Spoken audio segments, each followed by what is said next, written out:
La fintech Dili va ser l'empresa guanyadora del Premi Talent Cambra 2021 en la categoria Banca i Finances.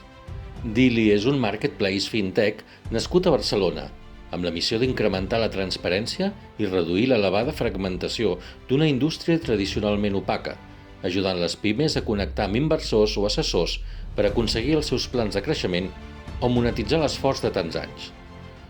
Dili és una plataforma per connectar pimes amb inversors, simplificant el procés de compra-venda de companyies i ajudant aquestes a guanyar tamany i reduint l'opacitat que hi ha en el sector de la banca d'inversió, a la vegada que posem a l'abast tot aquest coneixement de les pimes. Fundada per professionals del món de la banca, d'inversió i estratègia, entre ells Gerard Garcia. Anteriorment es deixava de banda les pimes, on hi havia molts advocats i gestories que ajudaven en aquestes tasques, però de manera molt atomitzada. S'oblidava així la immensa majoria del teixit empresarial català. Amb aquesta idea, amb Dili, és com es va proporcionar crear una plataforma per ajudar les petites i mitjanes empreses a trobar inversors. Així nasqué Dili, flamant Premi Talent Cambra 2021.